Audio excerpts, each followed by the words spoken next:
Guys, morning నుండి ఎదురు చూస్తున్నటువంటి ప్రోమోలు 2 వదిలిండు. ఒకటి 3 గంటలకి, ఒకటి జస్ట్ ఇప్పుడే వదిలిండు. ఆ ప్రోమోలు వచ్చేసి మాధురి గారు, శ్రీనివాసు, రమ్య మోక్ష ముగ్గురి మధ్య గొడవ జరుగుతుంది. అదేవిధంగా మళ్ళీ ఇప్పుడు ఒక ప్రోమో వచ్చింది. ఆ ప్రోమోలో కొన్ని బోర్డులు ఉంటాయి. ఆ బోర్డులను మెడలలో వేసి వాళ్ళకి రీజన్ చెప్పాలి. అసలు ఈ హౌస్లో వాళ్ళకి ఏ అర్హత కలిగి ఉన్నారు, అసలు అంటే ఈ హౌస్లో వాళ్ళ కేటగిరీ అంటే వాళ్ళు ఏ పొజిషన్లో ఉన్నారు, వాళ్ళు ఏంటిది, ఏ పొజిషన్లో ఉన్నారు, మ్యానిక్యులేటర్ అని, ఫ్లిప్పర్ అని ఇట్లాంటివి ఉంటాయి కదా. అలాంటివన్నీ వేసి ఏదో ఒక రీజన్ చెప్పాల్సి ఉంటుంది. అలా ఎవరికి ఏది సూటబుల్ అవుతుందో అది వేయడం జరుగుతుంది అన్నట్టు. అదేవిధంగా నెక్స్ట్ ఇంకొకటి ఏంటిదంటే, ఆల్రెడీ మనకు తెలుసు రమ్య మోక్ష ఎలిమినేషన్ అయ్యింది. జస్ట్ ఇప్పుడే ఎలిమినేషన్ అప్డేట్ కూడా పూర్తిగా కన్ఫర్మ్ పూర్తి అప్డేట్ కూడా వచ్చేసింది. ఎందుకంటే మార్నింగ్ నుంచి డబ్బు కొడుతున్నారు. అది జస్ట్ ఇప్పుడే కన్ఫర్మ్, అంటే సండే షూటింగ్ కూడా జస్ట్ ఇప్పుడే అయిపోయిందని మనకు అప్డేట్ వచ్చింది. రమ్య మోక్ష ఎలిమినేషన్ అయింది, అది కన్ఫర్మ్ అప్డేట్.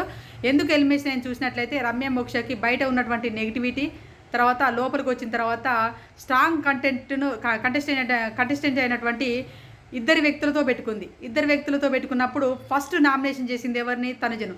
కళ్యాణి కంటే టాప్లో ఉన్నటువంటి తనుజను నామినేషన్ చేసేటప్పుడు స్ట్రాంగ్గా ఉండాలి పాయింట్స్.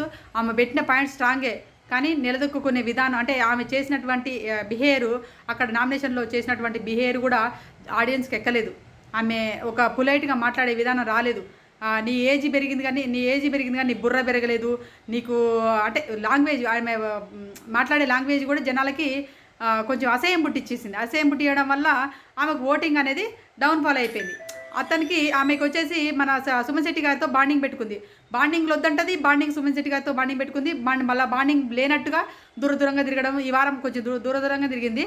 మళ్ళీ ఆమె ఇన్స్టాగ్రామ్లో, సుమన్ శెట్టి గారి ఇన్స్టాగ్రామ్లో వచ్చేసి అదే రమ్య మోక్ష ఓట్లు వేయండి అని చెప్పేసి పెట్టుకోవడం, ఇలాంటి బాండింగ్ల ద్వారా కూడా జనాలకి ఓహో నువ్వు తనుజం చేసింది ఏ రీజన్తో చేసినావు, నువ్వు బాండింగ్ పెట్టుకుంటావు, నువ్వు పేకు పిల్ల, పేకు ఇది అది అని చెప్పేసి వాడిని అన్నీ వాగి ఆ అమ్మాయి పైన మళ్ళీ సేమ్ అదే ప్రాసెస్లో వెళ్తున్నప్పుడు ఎవరైనా ఇప్పుడు ఎవరికి అందరికి పిఆర్లు ఉంటారు, ఏ పిఆర్లను ఎందుకుంటారు?